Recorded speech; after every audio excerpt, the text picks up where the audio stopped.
Hello and welcome to Leaders of Tomorrow on ET Now. Whether you are an entrepreneur or someone who works within or outside the home or a student and have questions related to how to make and manage your money right, how to perhaps hire right, how to innovate, how to strategize, anything, everything that matters to Indians covered right here on the show.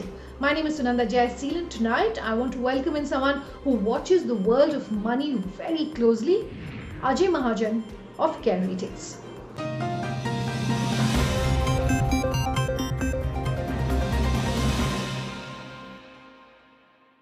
Ajay, so good having you on the show with us tonight. Thanks for taking the time. Absolutely. Thank you, Sunanda, for having me. It's an absolute honor to be here. I want to start by talking about the recovery as we see it in this, just coming off really the worst perhaps of the COVID-19 crisis and the pandemic. A lot of experts speaking with us here on the show, pointing to different models of recovery. The chief economic advisor saying we're seeing, recovery coming back in the manufacturing space. Some other experts saying it's a K-shaped recovery. Sitting where you are, what's your view really as far as the recovery is concerned? Yeah, so I think the one thing is very clear that we're definitely recovering. The question is how sustained the recovery will be. I think the fundamental question in everyone's mind is how sustained the recovery will be. And I think on that, the jury is still out. I think it will be fair to assume that we have seen such highly volatile numbers. We saw Q1 GDP drop by 24%. And then we have seen Q2 drop by a much lower, but a number of about 7.5%. So I think the average for the first half is something like 15%, which is a very large drop by any imagination. So my point is that when markets are so volatile, when underlying businesses are so volatile, it's very hard to actually call the bottom in terms of how sustained the recovery would be. But I would suspect that the recovery is quite fragmented. Number one, there's some sectors that have done exceedingly well, as you are aware. Businesses like pharmaceuticals, healthcare, partly the operating revenue part of telecom, they've done exceedingly well through this period. And then you have some other businesses that have been struggling. So I would say it's a very fractured recovery at this moment of time. Can't say that the recovery is lifting all boats, but the next 2 quarters are very important. In our assessment, frankly, we will recover.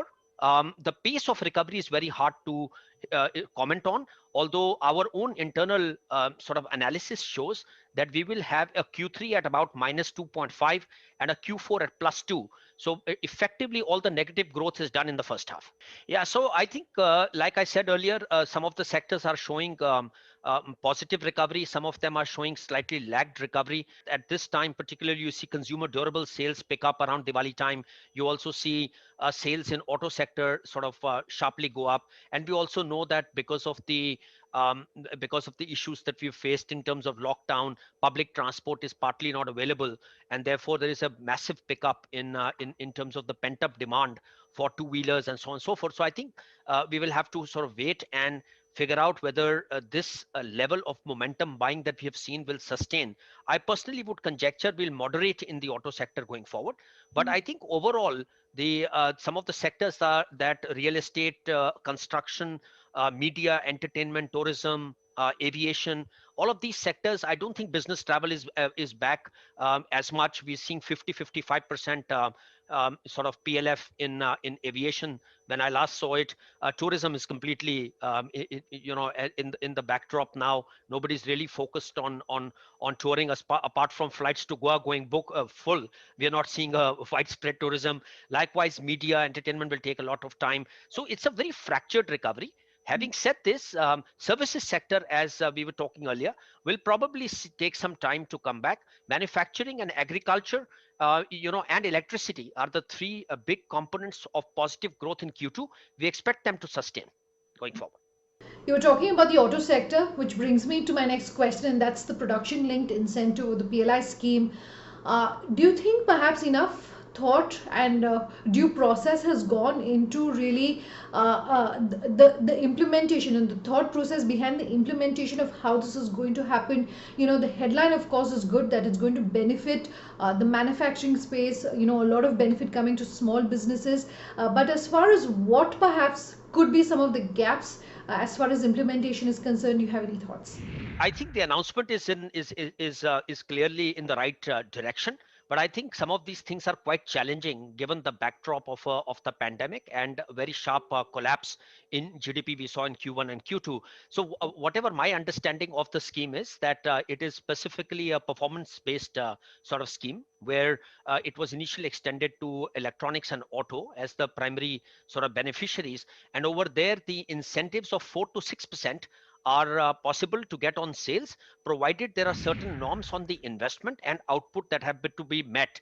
Now, specifics I don't know Sure. about these sectors, and I don't know how possible will it be to actually expand output in a year over 1920 when we have been hit by minus 24% in the first quarter, Right. and for the full year care estimate is a minus 7.7 growth. So it'll be hard to actually find these incentives come easily to companies, but I'm sure the leaders will do very well to try and capitalize on these opportunities. A 4 to 6% incentive on sales is a reasonable incentive. Question is whether in 2021 it will be possible to meet it. I'm doubtful about it, but I think the measure is a good measure for the longer term.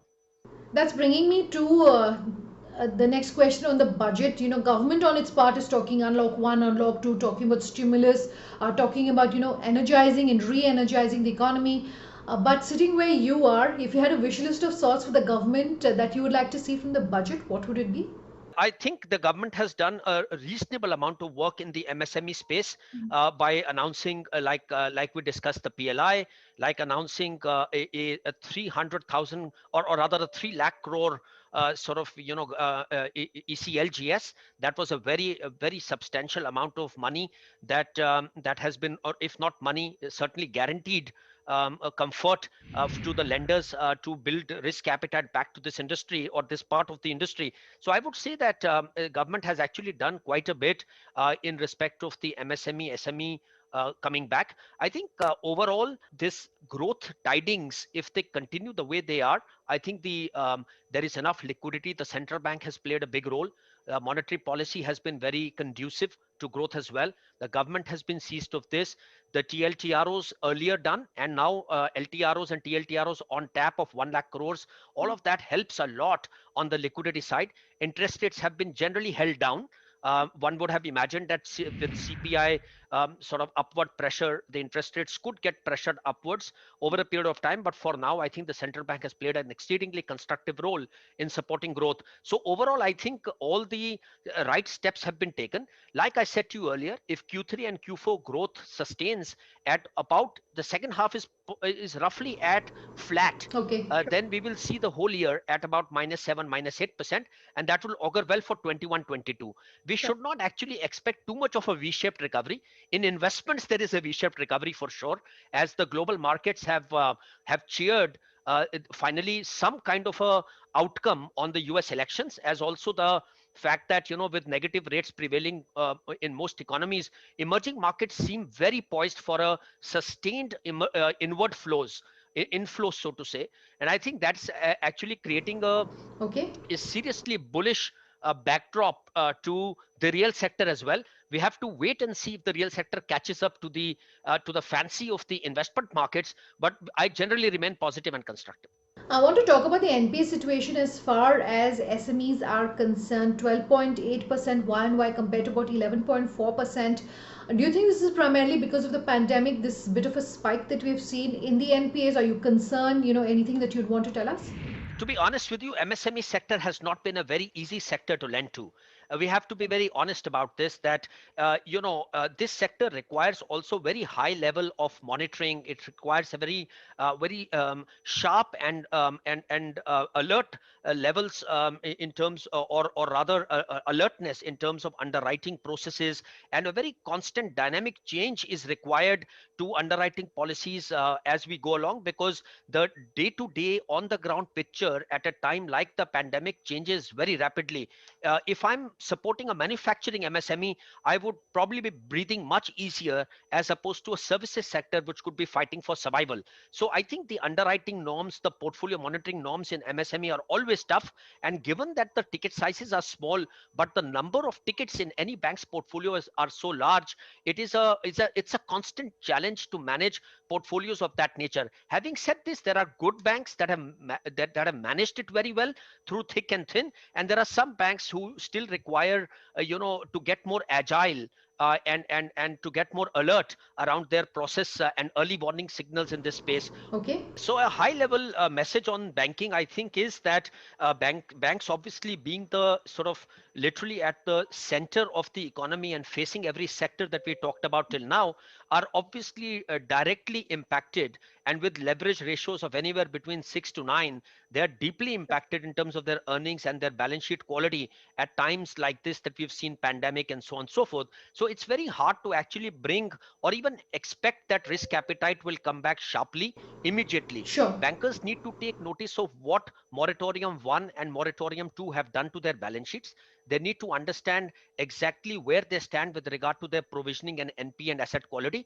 And I think they have been making those assessments. As you know, the moratorium 2 impact will be fully felt in the quarter 3. I would be keenly watching as well, because it's very hard to anticipate what's going on in each bank. Every bank's composition of retail wholesale assets is very different. But I would conjecture that retail this time will probably give some pain to bankers in general, because there has been a lot of growth in retail over wholesale banking in the course of the last many years in the banking industry as a paradigm change.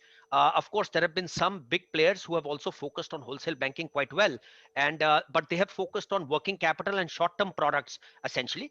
Term lending and wholesale has actually been on a slow growth, so therefore there should be less pain coming from wholesale going forward as compared to some of the unsecured retail lending books having possibility of some pain coming to bankers.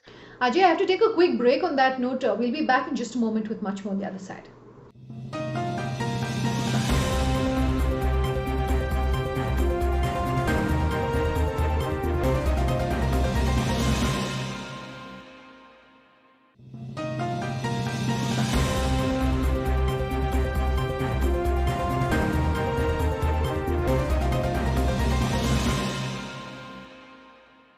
Welcome back. You're with us here on Leaders of Tomorrow, and tonight our icon is Ajay Mahajan of Care Ratings.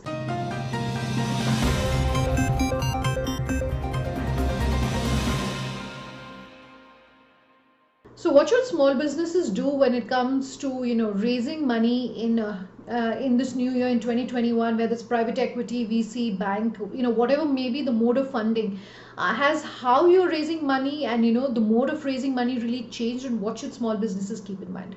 Would simply say that equity raise at that level is not easy. Equity raise at that level has to be supported through government-sponsored institutions like SIDBI and a few others, like I believe in parcels. Some of the institutions supported by the government play a role in this constructively in terms of private equity, venture capital funds, and so on and so forth.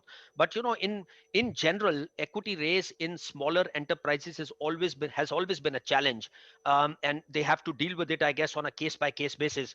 Those that deal with more state of the art B2C businesses driven by technology will obviously find it very easy, much easier relatively, to raise money, because that's where a lot of money is going into tech enabled sort of retail businesses, tech enabled disruptive businesses across the board, across multiple sectors. But if it is not a tech enabled business, and if it is a more sort of real sector, old traditional sort of play in the economy, then Okay. it's going to be harder to raise equity in all fairness in the next 12 to 18 months for sure. But I think more and more appetite will come back from the bankers. There is a positive dispensation on priority sector from the banking system, from the Reserve Bank of India, and therefore banks should be slowly coming back. What we need to do is form a base clearly on the negative. If the next 2 quarters go very well, I think the market will get its feet back on some of the risk appetite should come back. But if there is very heightened period of volatility, the chances of which are very low, but you never know, because ultimately nobody can predict the future 100%. So if that happens, then I think the boat of the SMEs will stay somewhat rocked for a little longer time. Ajay, I do want to talk about your personal side as well. I'm not sure how many of your viewers know, but you have, a varied experience as a banker for many, many years before moving into the rating side of the business. What has that transition and journey been like for you? Any, maybe highlights that you could share with our viewers? And also, if you can talk to us about the impact perhaps that the pandemic has had on the ratings business, and how you've managed to really, manage 2020, really manage the transition, manage the changes that have been taking place. I come from banking. I spent about 3 decades in banking prior to this, and I actually did not necessarily contemplate working for a rating agency when I planned to join Care. But one thing led to another after I met the key people here, and I felt that this was a good opportunity to actually turn around this company. The company's got some very good skills over the course of the last 2.5 decades. It was created by IDBI, and then over the course of the next 25 years, shareholding has changed multiple patterns. But the fact is that it is a high quality second largest rating agency in the country, and there is an unprecedented opportunity, particularly, and here I will draw, and I mean it, here I'll draw on the Atmanirbhar also for ourselves. Okay. We are a large Indian owned rating agency, Mhm. and every country needs one for sure, if not more. And I think we have a wonderful play going forward. We have to focus on quality of our ratings. We have to focus on fairness of our ratings. We have to take no pressure of any kind and make sure that we remain totally focused on quality, quality, and quality. Sure. If that happens, the second is the technology. In our business, we need technology to work 24/7 Yep. because we are rating thousands of customers, and these thousands of customers I cannot manually track minute to minute or hour to hour. So we need technology to serve us in terms of market intelligence and market surveillance. We also need technology to serve us in terms of building our artificial intelligence and machine driven models. And over a period of time, we want to actually come out as one of the smartest rating agencies in the world. And that's our ambition. And it's always good to think high and keep chipping away in terms of day-to-day execution, and we are totally focused on that, me and my entire management team. Speaking of the ratings business, we've